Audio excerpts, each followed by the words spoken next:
The fourth goal of a logo is to be memorable. That is why memory is the fourth cognitive event in the ARM model. The second M is for memory. The good news is that by achieving the first three events in the ARM model, grabbing attention, setting the right emotional tone, and expressing meaning, we have already done much work to make a logo memorable. So this final step is really to tune a logo to take it to the next level, to make it as memorable as possible. And like expressing meaning, the techniques we will explore to help people remember require conscious processing.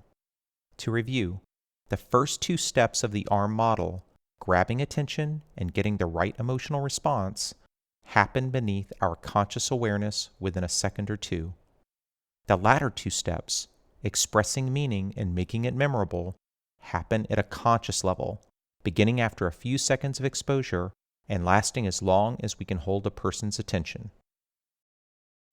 So, let's look at three techniques that can make our logos more memorable. 1. The von Restorff effect. 2. Mnemonic devices. And 3. The concreteness effect. We begin with the von Restorff effect. This effect is basically the same as the novelty principle discussed in the attention lecture. The von Restorff effect describes the phenomenon that different items in a list or set are more likely to be remembered than similar items.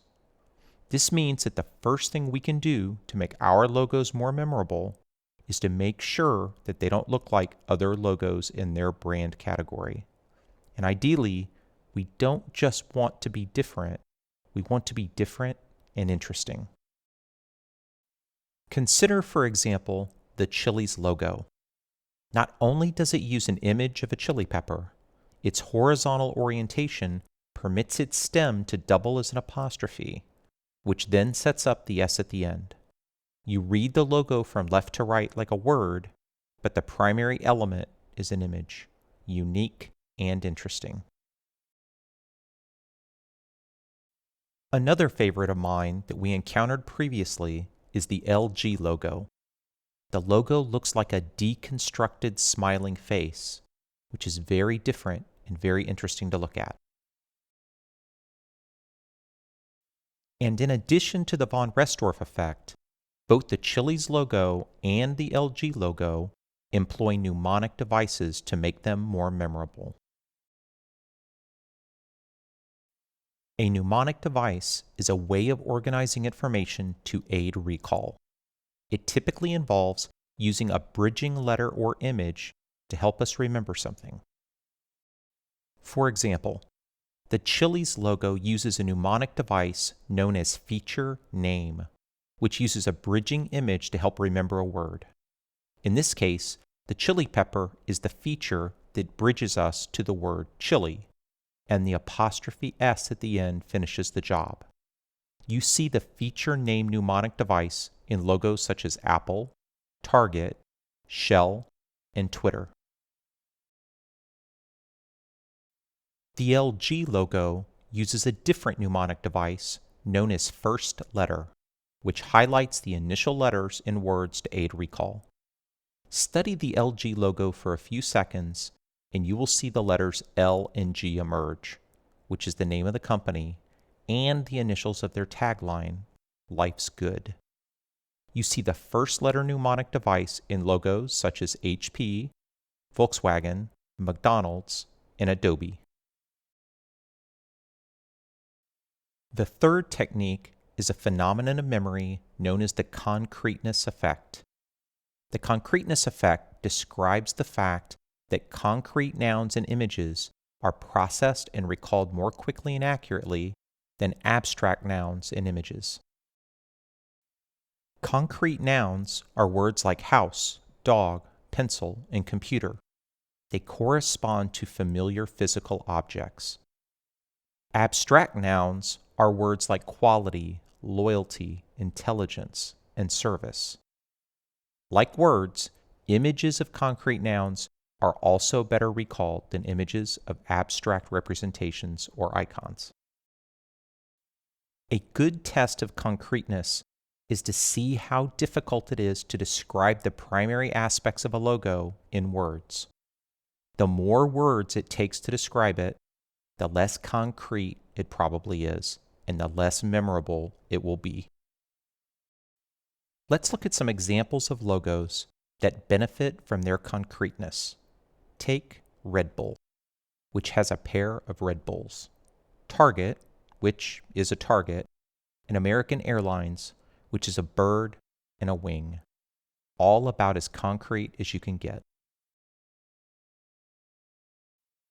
Now let's look at a couple of examples that are abstract. Take the now infamous 2012 London Olympics logo, which is a seemingly random collection of shapes, making it very difficult to describe. If you squint, you might be able to make out the year 2012 in the logo, but most people only see the numbers when told that they are there.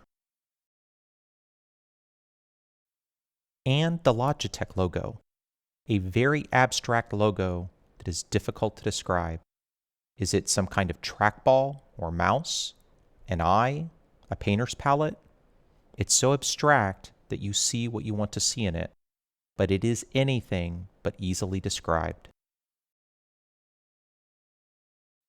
Now, it's important to note that what the London Olympics and Logitech logos lack in concreteness, they make up with novelty. A logo need not employ all three techniques to be successful. In the case of these logos, they do not benefit from the concreteness effect, but they do benefit from the von Restorff effect. And if you are able to see the 2012 and the London Olympics logo from a mnemonic device as well. So from a memory perspective, they are still successful even though they are not concrete. So let's summarize. The fourth goal of a logo is to be memorable. That is why memory is the fourth cognitive event in the ARM model. The second M is for memory. How do we make logos memorable? We reviewed three techniques. The von Restorff effect, which is essentially making the logo different. Mnemonic devices, where we discussed two types, feature name and first letter. And finally, the concreteness effect, which says concrete things are more memorable than abstract things. And we keep in mind that a logo need not employ all techniques to be successful. Employing one technique really well will do just fine in ensuring that people who see your logo remember your logo.